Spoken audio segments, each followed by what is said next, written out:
pasada hablamos con base a este título, expresión de autoridad. Y me llamó mucho la atención la imagen que utilicé porque a veces la verdadera autoridad está más bien como mimetizada. Es como un asunto de lo interior, ¿no? Y la semana pasada, utilizando este tema, nos basamos en la historia que Jesucristo utilizó como una parábola del hijo pródigo en Lucas 15, sobre todo en el momento específico cuando él regresó a la casa, el hijo que había pedido la herencia, ¿no? ¿Cómo lo recibió el papá? Sacar el mejor vestido y vestirle y poner un anillo en su mano y calzado en sus pies y traer el becerro de, el becerro de oro, vuelvo, iba a decir eso. Traed el becerro gordo y matadlo, y comamos y hagamos fiesta. Hablábamos de que el hijo descarriado había malgastado la herencia de su padre y antes de que decidiera regresar a su casa para pedirle a su padre que lo hiciera como uno de sus jornaleros. Pero antes de llegar, el papá lo vio y corrió desde lejos a recibirlo con los brazos abiertos. Mire que en lugar de convertirlo en un sirviente, se regocijó y recibió al hijo con alegría y lo restaura plenamente. Lo que vimos de este primer punto, y esto quiero dejarlo otra vez muy claro, es que Dios expresa su autoridad como un padre bueno, ¿sí? Como un padre bueno, no como un león agazapado, sino como un padre bueno, como un padre que distingue definitivamente a su hijo. Dentro de la historia, la parábola del hijo pródigo, veíamos que cuando el hijo malgastó toda su riqueza, que vino un hambre y que él fue arrimándose a donde un señor que lo contrató para que apacentase los cerdos. Hay que tomar mucha conciencia, digamos, de este detalle, y es que para los judíos el cerdo es un animal inmundo, ellos no lo consumen en su dieta y tampoco lo crían ni lo cuidan, o sea, para nada. Entonces, llegar a este nivel es algo muy profundo de tocar fondo. Y hablamos de que cuando él deseaba llenar su vientre de las algarrobas que comían los cerdos, nadie le daba. En este punto hablamos que muy probablemente nadie se lo daba porque los que estaban rodeándolo sí sabían de quién era hijo y sabían de que él no podía consumir, digamos, algo y menos el alimento de los cerdos, ¿no? Y volviendo a sí dijo, uy, no, ¿cuántos jornaleros en casa de mi padre tienen abundancia de pan y yo aquí perezco de hambre? Se recordó de quién era hijo. Y entonces la pregunta que nos hicimos fue, ¿saben de quién eres hijo los que te rodean? ¿Saben de quién eres hijo? O sea, no, no porque tú andes con un versículo pegado en la frente, ni mucho menos con el debido respeto de uno a algunas expresiones religiosas de algunos que se colocan porciones de la Biblia en la frente, pero el punto es, ¿saben de quién eres hijo quienes te rodean? Creo que una de las experiencias maravillosas que he tenido en mi vida es ver crecer a mis hijos. Yo creo que los que me conocen de años atrás saben que transpiro amor por mis hijos y los amo, de verdad que sí. Y ellos a veces se paran en la cabeza, pues me toca volverlo a enderezar, ¿qué más hago? ¿Cierto? Y entonces, y ahorita que veo cómo mis hijos se han desarrollado y están tomando decisiones en ciertas cosas, algunas que yo puedo considerar acertadas, otras no tanto, pero me he dado cuenta que sí, de alguna manera, cuando ellos van o vienen, la persona, nadie va a decir, cuando veo a uno de mis hijos caminando en la calle o haciendo algo, dice, ay, ese es mi hijo. No, nadie lo va a decir. ¿Sí me hago entender? O sea, absolutamente nadie podría decir, ay, uno de esos es mío. No, para nada. ¿Sí? ¿Saben de quién eres hijos quien te rodean? Entonces, cuando te ven actuar o interactuar en el mundo, las personas saben que eres un hijo de Dios. Hablamos un poquito de esto, ¿no? De hay del mundo por los tropiezos, porque es necesario que vengan tropiezos, pero hay de aquel hombre por quien viene el tropiezo. Hay que tener mucho cuidado con esto porque toda esta historia la hemos conectado y decidí conectarla con este aspecto, hay de aquel hombre por quien viene el tropiezo. Y hablábamos de todo lo que sea ocasión de tropiezo hay que quitarlo. ¿Y por qué en el tema de la autoridad? Ah, porque es que de alguna manera nosotros podemos estar, digamos, expresando una autoridad que no nos corresponde o una autoridad que no genera impacto. Porque, ¿qué es lo que hace más un creyente? Es considerar perdidos a aquellos que no tienen la misma doctrina que profesamos nosotros, ¿cierto? Pero entonces, si esos que son perdidos continúan igual con el paso del tiempo, ¿quién puede ser la piedra de tropiezo? Si este mundo está lleno de perdidos y yo que soy pues el hijo del Padre, entonces no estoy haciéndoles a ellos indicar el camino, entonces ¿quién es la piedra de tropiezo, verdad? Si ese compañerismo tradicional y de estos tiempos, de estas fiestas, no conduce a la transformación de ese contenido interior, ¿realmente estamos demostrando el amor del Padre? ¿Cómo es posible que las personas no le daban las algarrobas de los cerdos a este hijo perdido? Y de pronto, en la actualidad, cualquiera de nosotros que somos hijos del Padre, de pronto hasta así recibimos las algarrobas y de pronto hasta así nos las dan. ¿Por qué? Porque de alguna manera nuestra vida es una vida de guerra espiritual, pero lo más frecuente de muchos creyentes es que hacemos un cese al fuego para disfrutar de lo placentero de las tradiciones. Es algo así. Yo quiero decirles que yo no soy anti Navidad ni anti nada de esas vainas porque no lo soy y no sé si algún día lo vaya a hacer, ¿de acuerdo? Pero lo que sí soy realmente es antitradicionalista, antirreligioso. Creo que es un asunto que a mí me genera alergia siempre cuando el tema religioso digo, ay, no, esta vaina sí está como que ya pasada. Hice este recuento para conectar con esta segunda parte. La segunda parte decidí llamarla demandando autoridad. La primera es expresión, ¿sí? Expresión de autoridad. ¿Cómo? Como un padre bueno. Pero esta segunda parte, entonces, decidí llamarla demandando autoridad, reclamando, ¿sí? O sea, demandando autoridad. Muy bien. Entonces, era necesario hacer todo este recuento porque vamos a hablar del hijo mayor, ¿sí? Es muy curioso los detalles con los cuales se expresa la Biblia. Vamos a hablar del hijo mayor. Dice Lucas 15 que el hijo mayor estaba en el campo y cuando vino y llegó cerca de la casa, oyó la música y las danzas, pues había fiesta, ¿sí? Había fiesta en la casa. Y llamando a uno de los criados le preguntó qué era aquello. Ahora, cuando yo leía esto, yo pensaba, y sobre todo mirando cómo es el hacer preparativos, tan solo preparar un video, por ejemplo, lo que implica, ¿cierto? Convocar, esperar, recibir, bueno, editar, todo lo que implica. Entonces, hacer una fiesta. ¿Usted ha organizado alguna vez una fiesta? Porque yo sí, digamos, yo sí he organizado eventos, me gusta mucho organizar eventos.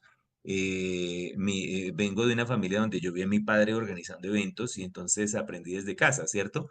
¿Qué implica hacer una fiesta? Eso implica tiempo, ¿cierto? Y resulta que este muchacho llegó y él hizo una fiesta. No sé si llegó por la mañana, pero al mediodía ya estaba la gente bailando, ya estaba celebrando, o sea, no sé cómo es esto. Es decir, este señor padre, yo creo que empezó a preparar la fiesta desde el día que el muchacho se fue. Es lo que yo pienso, o sea, como que música, danzas, o sea, y de lejos, es algo que me puso a mí a pensar, ¿sí? Porque yo sé lo que es preparar un evento por pequeño que sea. Es decir, junto con mi esposa, cuando nosotros tuvimos la oportunidad en algunos tiempos de invitar incluso así sea una persona a almorzar, los detalles, ¿sí? O sea, así sea una sola persona, entonces yo no soy de que, uy, no, vaya, saque a la olla. No, ¿sí? Es decir, una de las cosas que aprendí es, así sea un tinto, sírvalo con excelencia. Y entonces, y esos valores se aprenden más fácilmente en el sector empresarial que en el sector religioso, les quiero decir. Es algo muy curioso, ¿verdad? Porque cuando uno va a ciertos lugares, lo que les decía ayer, veía la empresa, como la empresa la conocimos cuando estábamos esperando a nuestro hijo Joshua. Yo recuerdo cuando tenía charlas en esa empresa y nos tocaba sentarnos debajo de un árbol. Y ayer ya había un auditorio. Y entonces yo, ay, caramba, o sea, cómo es el proceso de la inversión y los resultados, me pareció tan bonito eso, esa calidad para tener a sus funcionarios escuchando un mensaje, o sea, yo decía, increíble, ¿ves? Entonces, detalle, fiesta, celebración, ¿cuándo empezó la preparación? ¿Cuándo? Una fiesta no se prepara de la noche a la mañana. Y entonces yo pensaba, si uno se da cuenta que alguien está descarriado, ¿qué empiezo a preparar? ¿Fiesta o tribunal? ¿Qué creen ustedes que es lo primero que prepara un creyente? Es decir, se descarrió X y no, yo voy a prepararme para la restauración o más bien como que empiezo a hacer el inventario. No, eso se veía venir porque yo sí había visto desde hace tiempo, sí, bueno, en fin, dejemos eso ahí quietecito. Entonces el hijo mayor llama a uno de los criados, ¿no? Le preguntó qué era aquello y él le dijo. tu hermano ha venido. Ojo pues, tu hermano, según esta versión, tutea al jefe, ¿no? Para la época, tutear al jefe es algo muy raro, muy particular. Tu hermano ha venido y tu padre ha hecho matar al becerro gordo por haberle recibido bueno y sano. Miren esto, por haberle recibido bueno y sano. Miren la versión de acá, haberle recibido bueno y sano. ¿Sí? Es la versión que da él, o tal vez la apreciación. ¿Y qué pasa con el hermano mayor? Se enoja. Ay, ¿cómo así? Hola. ¿Qué es eso? O sea, y dice que no quería entrar. Y salió, por tanto, su padre y le rogaba que entrase. Estas cosas son bien particulares, ¿sí? Son bien particulares, ¿sí? ¿Dónde está el hijo mayor? En el campo, ¿cierto? O sea, está cerca. Estos son detalles interesantes de la palabra que yo me pongo a analizar un poquito. Aunque yo he recibido charlas sobre esto, es un estudio muy personal. Saben que me gusta más compartir con ustedes de lo que el Señor me enseña a mí en lo personal y esto es algo que a mí me ha impactado muchísimo porque muchas veces creemos que el grave es el hijo que se va, el que pide la herencia, ¿no? Uy, ese man estaba re mal, pero si usted mira la actitud del hermano mayor, ¿qué? Sí, es como lo que me pongo a preguntar. ¿Sí están viendo esas imagencitas que puse allí? Mm, Bueno, entonces pensemos hablando un poquito de esto. Hablemos del hijo mayor. Esta expresión, hijo mayor, en el contexto que está utilizando Jesucristo, que todavía no ha ido a la cruz, no ha muerto, no ha vencido, no ha resucitado, es algo muy importante. Ser hijo mayor para el pueblo de Israel es un asunto de vital importancia. El hijo varón mayor de toda familia es primogénito y por ley tiene unos privilegios que no tendrán ninguno de los otros hermanos, ¿sí? Y entonces, partiendo de que el hijo mayor tendría derecho de recibir el 50% de la herencia cuando el padre falleciera, y el otro 50% era distribuido entre los otros hermanos. Regularmente estas familias tendrían entre 12, 13, 14, 15 hermanos. Entonces, calcule pues el privilegio de ser hijo mayor, ¿sí? Entonces, el papá murió, herencia 100 millones, el hijo mayor le tocan 50 millones y eso no es nada, pero estuve haciendo, y entonces a los otros 14 hermanos, otros 50 millones. Entonces, los otros 14 hermanos, imagínense ustedes para la legislación de nuestra época, una circunstancia como esa debe ser divertidísimo. Y reclamar la herencia, eso, mejor dicho, debe ser divertidísimo. Sí, Señora, Graciela, ¿ibas a decir algo? ¿qué pasó? Ah, bueno, se le abrió el micrófono, parece. Bueno, entonces, hijo mayor. Eso ya de por sí es una posición, ¿cierto?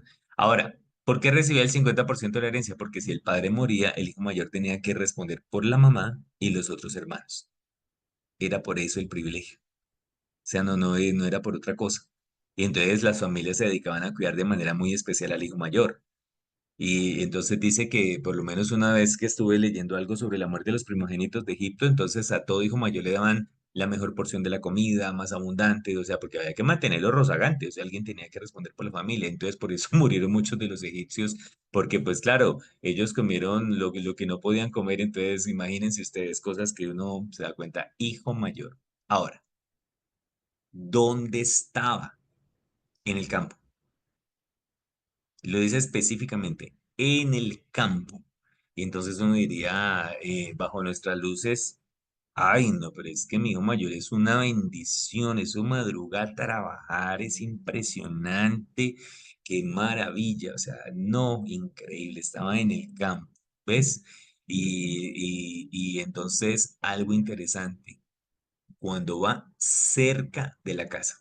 Miren ustedes esos de pequeños detalles. Cerca de la casa se da cuenta de lo que pasa allí. Aquí hay dos asuntos interesantes que yo los invito a que usted los considere con detenimiento y es, si es el hijo mayor y tiene todos esos privilegios, entonces, ¿por qué está tan lejos? ¿Por qué está tan ocupado? ¿Por qué? O sea, ¿cuál es la verdadera razón? Porque es que realmente uno disfruta, perdón, uno está donde disfruta estar.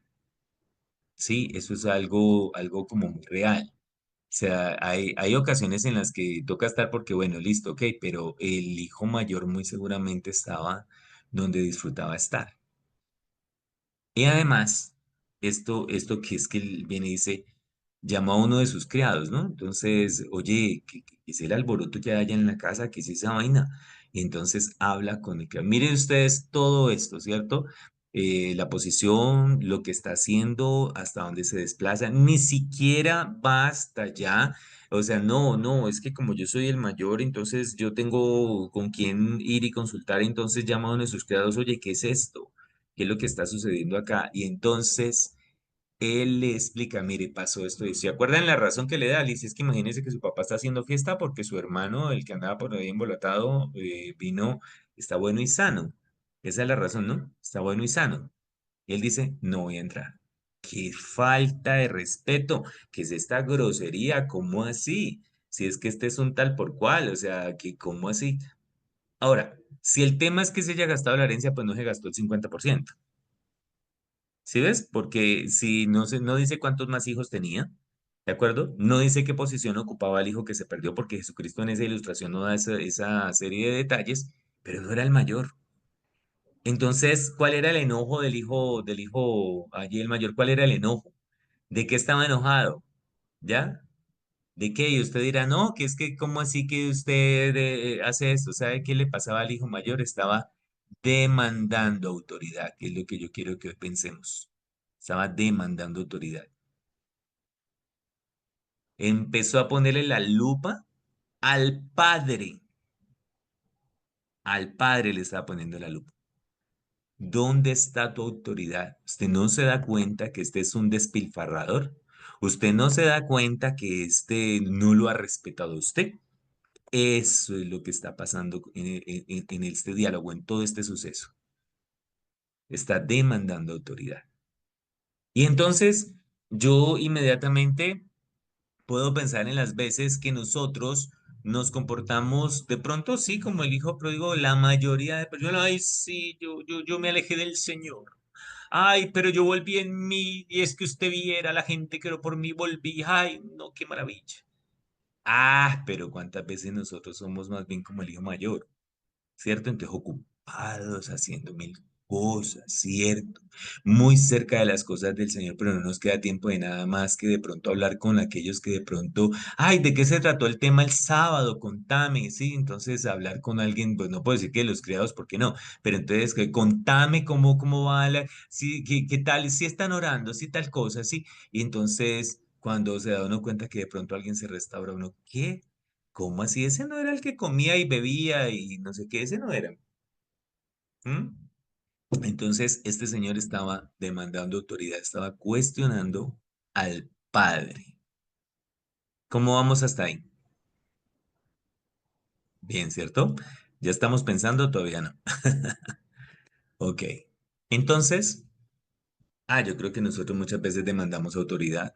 Es decir, más que expresar autoridad como un padre bueno, demandamos autoridad muchas veces, ¿de acuerdo? Y utilicé la misma ilustración que utilicé la semana pasada de los niños observando el mundo, me pareció tan bonito. ¿Sabe por qué demandamos autoridad? Porque invertimos tiempo en observar las conductas de otros. Es por eso que demandamos autoridad. Y empezamos entonces a considerar, o sea, no sé cómo es el asunto. Eh, Creo que, bueno, yo no sé, hay personas que tienen la posibilidad de darse cuenta que está, bueno, si uno llega ahorita que no vive en edificios así, entonces uno se da cuenta cuando huele a guisado de carne, cuando huele toda una cosa tan rica, ¿cierto? Que yo muchas veces digo, ya hay una arepita para este olor, sí, porque a veces hay unos olores deliciosos. Pero de ahí a que entonces uno de verdad dedique a mirar por la ventana qué está haciendo el vecino, ya eso es algo de carácter personal, de carácter. Entonces, ya en el tema de ser hijo del Padre, hijo de Dios, invertir tiempo en observar las conductas de otros es lo que nos lleva a considerar que si una persona cometió X, Y, Z conducta y el Señor la restaura, llego a decir, no es posible que esa persona sea bien recibida. ¿Cómo va a ser posible? Y empezamos a tener esas preguntas y esos cuestionamientos, pero ¿qué tal? ¿Cómo así? ¿Cierto? ¿Cómo así que hace y deshace y como que nada sucediera? ¿Por qué? Porque invertimos tiempo en observar las conductas de otros. También demandamos autoridad, porque consideramos que el espacio y tiempo compartidos son para personas selectas, ¿ya? Y entonces, no es que esta es la reunión de los hijos del rey, de esto es únicamente para aquellos que, no sé, y lo peor es que uno se lo empieza como a creer, ¿no? Me empieza uno a creer de que, verdad, y no formo parte del combo de los selectos. O también cuando buscamos la información en los mandos medios. Este señor entonces va ahí en lugar de ir a hablar con el padre, se acerca a uno de los credos, oye, ¿qué es lo que está pasando allá? Entonces, no, es que imagínense que se está celebrando, porque no sabemos con qué actitud le contestó, ¿de verdad? No sabemos, pero entonces cuando buscamos la información en los mandos medios se empiezan a demandar autoridad. Una de las cosas que yo aprendí, incluso desde la escuela de misiones, fue esa. No pensar mucho en obtener detalles ni, digamos, hacer trámites a través de los mandos medios, porque regularmente uno se va a cargar. Es la realidad. Además que en todas las entidades, ya sean de carácter religioso o no, cualquier persona cuando es delegada en un mando medio, hablará como si fuese el representante legal o la autoridad máxima, ¿no? Entonces, no, eso no se puede. ¿Quién es el que regularmente no lo deja entrar a uno digamos, en los hospitales o en las clínicas? ¿Quién es el que no puede? Pues el de la puerta, ¿sí? El encargado de la portería. Y entonces, regularmente ellos tienen la autoridad delegada y entonces si uno pregunta ciertas cosas, ellos van a dar cierta información, una vez se va a cargar contra la autoridad y resulta que no tienen toda la información completa. ¿Por qué? Porque en este caso llamó a uno de sus criados. Ojo pues, demandamos autoridad porque solamente estoy cerca de la casa, no cerca del padre. Entonces, claro, solamente estoy cerca, no estoy cerca del padre. ¿Por qué no estoy cerca del padre? Porque estoy ocupado en el campo. Por eso, estoy muy ocupado en el campo. Esta semana hablé con un discípulo de hace muchos años. Entonces hablamos ciertas cosas y yo le dije, oye, y de tanto hacer vainas espirituales, ¿a qué hora tú buscas a Dios? Y se quedó como pensando, ¿sí? Porque es que tiene que leer tantos capítulos diarios, tiene que hacer tantas no sé qué, y tiene que hacer tantas no sé cuántas, y tiene que no sé cuántas. Entonces yo le dije, ¿y a qué hora tú buscas a Dios de estar haciendo tan? Pero es que todo eso lo hago yo. No, pero es que, un momento, o sea, yo comparo y entiendo que la relación con el Padre es básicamente como la de un padre terrenal con sus hijos. Es decir, y nuestro Dios, nuestro Padre, transpira, vive amor por cada uno de nosotros. A mí me parecería terrible que uno de mis hijos se me acerque como tipo receta, ¿no? A las 8 de la mañana tengo que abrazar a mi pa. Mis hijos me dicen mi pa, ¿sí? Entonces a las 8 de la mañana, tin, pa, son las 8 de la mañana, ven, te doy un abrazo. ¡Pum! Horror, yo no sé si a usted le gustaría eso, ¿cierto? A mí no. Entonces, ahí están las razones por las cuales demandamos autoridad. Y otra, demandamos autoridad porque al ser hijos de Dios, contamos con los privilegios de hijo mayor. ¿Por qué de hijo mayor? Porque yo no sé cuántos años lleve usted en Cristo, ¿cierto? Pero entonces si alguien inicia, usted considera que es hijo mayor, ¿no? Entonces es que somos hijos del rey, tenemos los privilegios y entonces demandamos autoridad. ¿En cuál de estas razones usted alguna vez le ha dicho al padre, oiga, explíqueme por qué razón fulano que ni suena ni truena, tiene tantas ventajas, es tan bendecido? ¿Sí? Que esa fue una de mis lecciones en mi juventud cuando estaba iniciando mi vida cristiana. Que yo le dije a Dios una vez, oiga, pues que bobada, o sea, uno matándose en tratar de ser mejor persona y este fulano que eso come y deja regado y mire cómo le va de bien, en cambio uno cada vez peor. Y el Señor me llevó al Salmo 73, no tengas envidia de los malos. Eso le pasa a uno. Entonces, la razón más triste, ¿no? Por la cual demandamos autoridad. Demandamos autoridad cuando no tenemos una relación de amor con el Padre. Y el problema no es que el Padre no te ame. El problema es que tú o yo no le amamos como Él sí nos ama. ¿Ustedes notan la actitud del Padre para con el hijo mayor y para con el hijo menor? O sea, es de amor, pero es de ese respeto. Te quieres ir, listo, tenga la herencia. Mientras vas, yo voy preparando una fiesta porque vas a volver. Y ahorita vamos a ver lo que pasó con el hijo mayor, ¿cierto? Que ya todos sabemos esto. Pero estoy hablando de esas veces cuando nosotros como hijos de Dios, hijos del Rey, nación santa, pueblo adquirido por Dios, para que anunciemos las virtudes de aquel que nos llamó de las tinieblas a su luz admirable. Y entonces cuando dice amén, porque sí, amén. Pero y entonces, ahorita que hay tantas luces en la calle y todo eso, a ver, dígame usted cuántos ha invitado a transformar su vida. Lucas 15 dice. Mas él respondiendo dijo al padre, he aquí tantos años te sirvo no habiéndote desobedecido jamás, y nunca me has dado ni un cabrito para gozarme con mis amigos. El colmo. ¿Habráse visto? Porque cuando vino este tu hijo, no dijo mi hermano, no, no dice mi hermano, ¿sí ves? Cuando vino este tu hijo que ha consumido tus bienes con rameras, has hecho matar para él el becerro gordo. Pensemos en nosotros diciéndole a Dios, más o menos, oiga, yo cuántos años llevo buscándote. Sí, yo he fallado, pero realmente yo he tratado de ser mejor persona y nunca me has dado ni siquiera para salir de esto, ¿sí? Pero en cambio, mire a William Ricardo, mírelo, mírelo nomás. A ese sí le vas a dar pensión. Ay, qué pena, William Ricardo. Y el versículo 31 dice, él entonces le dijo, hijo, es que me precurrió, ¿no? Cuando vino este tu hijo, entonces le viene y le dice, hijo, tú siempre estás conmigo y todas mis cosas son tuyas. Tú siempre estás, es curioso, ¿no? Tú siempre estás conmigo y todas tus cosas son tuyas. ¿Notan el reclamo? ¿Notan el reclamo mucho más grande que la respuesta del padre, tan chévere, ¿cierto? Ese señor es bien asertivo en la comunicación. Tú siempre estás conmigo, todas mis cosas son tuyas.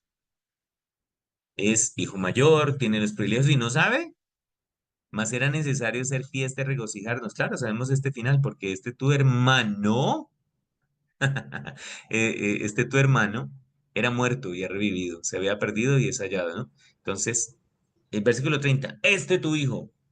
Versículo 31, hijo. Sí, casi que la misma posición, ¿no? Igual ese hijo, tú siempre estás conmigo. Pero entonces, al versículo 32, este tu hermano, ¿sí? Este tu hermano. Increíble. Así la haya embarrado es el hermano, ¿no? Entonces volvemos al punto. Mateo 7, 18, 7. Hay del mundo por los tropiezos porque es necesario que vengan tropiezos, pero hay de aquel hombre por quien viene el tropiezo. Y entonces, ¿por qué el tema del tropiezo? Porque es que nosotros muchas veces somos ocasión de tropiezo. Creo que lo que más he querido reflexionar es en esto. Cuando desconocemos nuestra verdadera paternidad, somos ocasión de tropiezo. Ahora, ¿por qué desconocer la verdadera paternidad? Porque estamos demasiado ocupados como para pasar tiempo con el Padre, demasiado ocupados, bien sea porque me va muy bien, bien sea porque estoy muy enfermo, bien sea por la razón que sea, no sé, estamos demasiado ocupados porque es que le estoy sirviendo al Señor, estamos demasiado ocupados. Cuando nos convertimos en simples observadores de la vida de los demás. Y cuando hacemos eso, ignoramos el privilegio de poder ayudarles para conocer a Dios. Si está usted tan ocupado en, ay, no, si vieras, no, cómo está de mal fulano, no, terrible. Y entonces la famosa frase, oremos, ¿cierto? Sí, yo creo que hay intercesión. De hecho, hay personas a las que yo les admiro la capacidad que Dios les da para interceder. Pero también hay que tener mucho cuidado de utilizar la oración simplemente para justificar la curiosidad y otras cosas. Somos ocasión de tropiezo cuando en nuestra vida no refleja el verdadero amor de Dios para con el mundo. Y entonces hay miles de materiales, ¿no? O sea, yo creo que cada día entiendo más y más que pudiera llegar el momento en que alguien diga, ay, no, pues con tanta vaina para estudiar no hay ni necesidad de ir aquí, allá, ni allá. Pero la realidad es que hay que tener mucho cuidado con lo que usted observa, como debe ser por el tema que vi la semana pasada, pero alguien me mandaba un material sobre el tema del amor de Dios, que si Dios ama, los niveles de amor de Dios para con el mundo. Yo dije, vea, interesante. Yo creo que Dios ama al mundo. O sea, yo lo creo, yo veo en la Biblia, desde Génesis hasta Apocalipsis, Dios procurando que el mundo entienda su amor. Y si para eso, pues hay personas que tienen que vivir situaciones muy críticas como resultado de sus decisiones pecaminosas, pues eso va a pasar.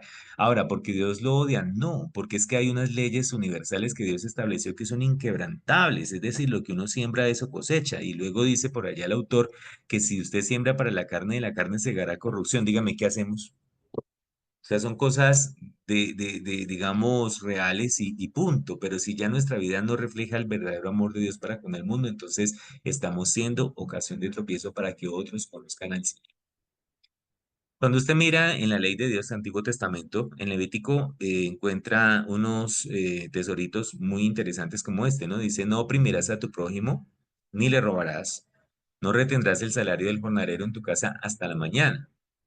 No maldecirás al sordo y delante del ciego no pondrás tropiezo, sino que tendrás temor de tu Dios, yo Jehová. Mire que son leyes. Ojo pues. Y aquí hay un asunto, ay, ¿qué pasó? Un asunto interesante y es que, por ejemplo, para los que son empresarios, yo siempre les digo, tengan mucho cuidado de retener el salario, porque eso trae un resultado muy específico, ¿ya? Y si hay algo que si usted contrata a una persona para que le haga algo, procure en lo posible que esa persona reciba el salario de la manera más puntual. Eso es muy importante, ¿cierto? ¿Por qué hablamos de esto? Porque es que resulta que el hijo mayor, ¿dónde estaba? En el campo, estaba ocupado. Si es hijo mayor, muy seguramente no era que tuviera una necesidad de un salario.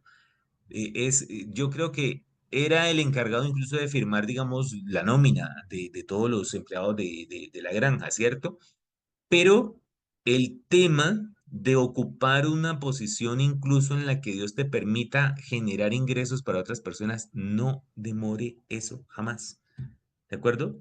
Es algo importante. Y en el versículo 14, ojo, no maldecirás al sordo, mucho cuidado. Ah, pero es que este no me escucha, ¿sí? Delante del ciego no pondrás tropiezo, mucho cuidado. Y usted dirá, pero ¿qué tiene que ver? Ojo, el sordo puede ser aquel que no quiere escuchar el mensaje de la palabra, ¿cierto? No, ese es un caso perdido, o sea, no hay nada que hacer. Cuidado, sí, uno no sabe.